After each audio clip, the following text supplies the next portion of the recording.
If you've been appointed as financial guardian to an adult with incapacity in Scotland, one of your responsibilities is to provide an annual account to the Office of the Public Guardian. This account will show how you've managed the adult's finances. We'll contact you when your annual account is due.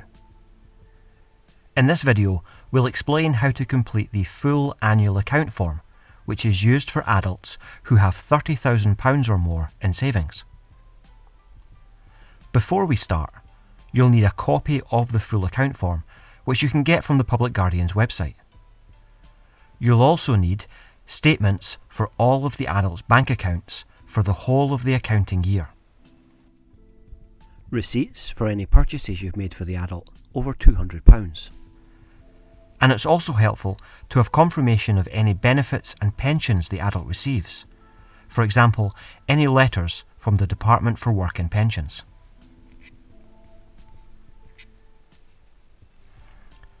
On the first page of the account form, enter the reference number for the guardianship.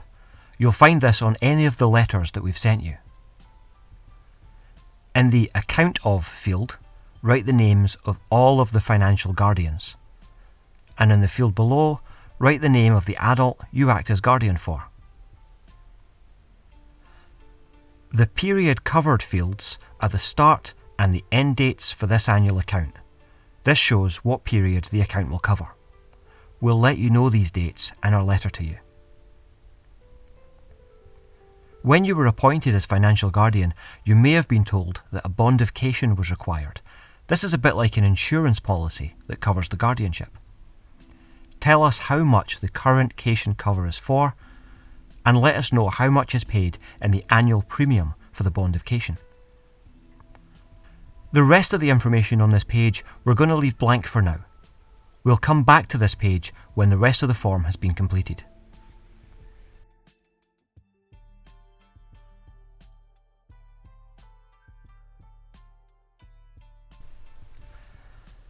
This schedule of the account form allows you to set out the details of any heritable property owned by the adult. That's land and buildings. For example, if they own their own house. If land and buildings are owned by the adult, enter the address in the description column. The value of the property at the start of the accounting period goes in column 1. And the value of the property at the end of the accounting period goes in column 6. Please note there's no need to have a formal valuation done. If you've previously arranged a valuation, maybe because you're planning on selling the property, then use those figures. But if not, we only really need your reasonable estimate of the value at this stage. If the value has increased or decreased during the accounting period, maybe house prices in the area have gone up or renovations have been done, you can show this by adding a gain or a loss in columns 4 or 5. If property was sold during the accounting period, add the value at the start in column 1 and the amount received for the property in column 3. If the amount received was different from the original value at the start, again you can show this as a gain or a loss in columns 4 or 5. Because the property is no longer owned by the adult, the value at the end is nil. Note that any fees or expenses from selling the property should not be included here. They can be detailed later in the form. If property was purchased on behalf of the adult, enter the address, the amount paid in column 2, and the value at the end of the accounting period in column 6.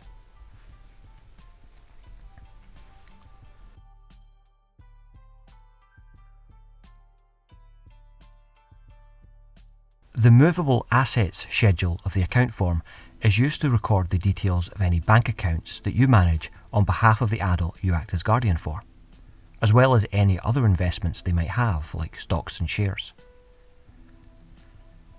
Enter the sort code and the account number of the account in the description column. In column 1, enter the balance of the account at the start of the accounting period. That's the balance at the start of the day on the first day of the accounting period. And in column 6, enter the balance at the end of the accounting period.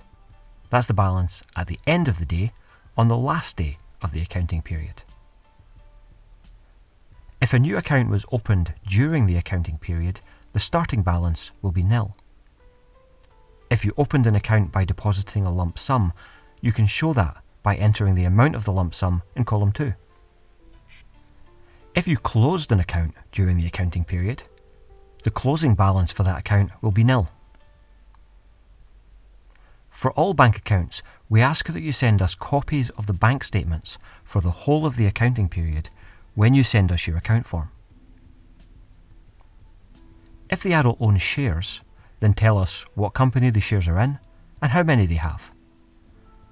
You can provide the share value at the start of the accounting period and the value of the shares at the end. If the shares have gained or lost value, this can be shown in columns 4 or 5.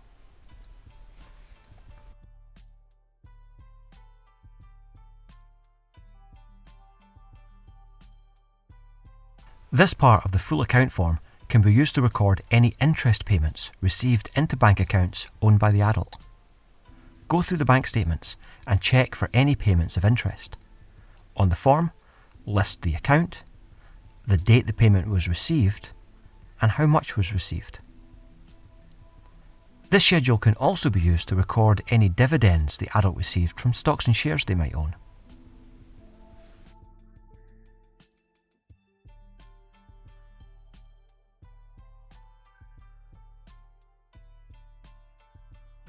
Schedules 3 and 4 of the account form are used to record any income received by the adult during the accounting period. Schedule 3 should be used for regular income, like pensions and benefits. Record where the payment was received from, how often payments are received, and the total amount received during the accounting period. Remember that payments like state pension will change a few times over the course of the year, so be sure to go through the bank statements and check the amount actually received. Schedule 4 is used for irregular payments like refunds or tax rebates. Again, go through the adult's bank statements and record where the money was received from, why the money was received, and how much was received. For all income mentioned in this schedule, the Office of the Public Guardian needs to see evidence when you submit your completed account form. Sending the bank statements showing the money being received usually meets this requirement. If the origin of the payment isn't clear from the bank statements, we'd ask that you send further information, for example, a copy of any correspondence you might have from the Department for Work and Pensions, or any correspondence about tax rebates or refunds. Schedules 5 and 6 of the account form should be used to record expenses, payments and purchases made during the accounting period. Schedule 5 should be used to record any payments in relation to living expenses. This could be anything from care fees to a regular shop.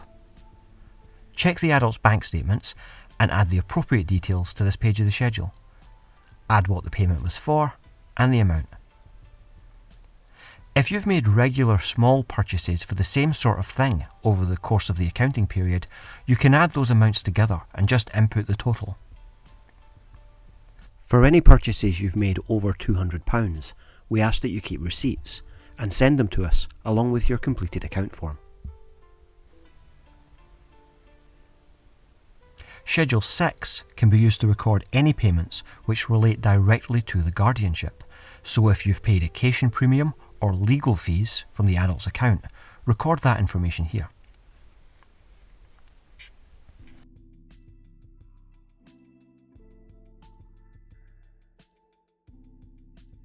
In Schedule 7 of the account form, we need the guardian to confirm that they've had regular contact with the adult or with the adult's primary carer during the accounting period.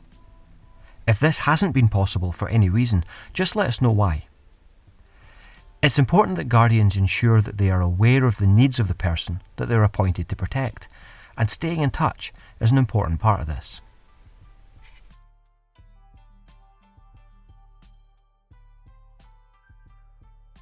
Now that each schedule of the account form has been completed, we can fill in these boxes on the front page. The top set of boxes will be our starting balance and all of the adult's income. take a look at the schedules of the form that you've completed where you listed all of the adult's heritable and movable assets at the start of the accounting period. Total them up and add that value here. Check Schedule 2 of the form where you listed all of the interest payments that were received. Enter that total here. Have a look at Schedule 3 of the form where you listed all of the adult's regular income and enter the total here. And check Schedule 4 of the form where you listed any non-standard income. Enter that total here. Have a look at Schedule 1 again where you listed any gains the adult made. Enter the total gains here. Then add all of this up to get a total. Now we'll look at money going out and the balance of the adult's estate at the end of the accounting period. Check Schedule 5 of the form and find the total amount of living expenses. Check Schedule 6 and find the total amount of other expenses. Take a look at Schedule 1 and find any losses you've recorded. Add the total losses here. Then enter the balance of the adult's estate at the end of the accounting period. That's the value of their heritable and movable property at the end of the accounting period. And enter that balance here. Then add those numbers up and you'll get another total. If both of these totals are the same, everything balances and the account has been complete.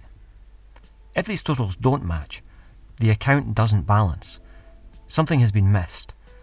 Check the start and the end balances and have a look through all of the income and outgoings. The account should be fully balanced before it's sent to our office. Once the account has been fully completed and balances, ensure it's signed by all of the financial guardians and dated. The account should then be submitted to our office for review, along with any required evidence.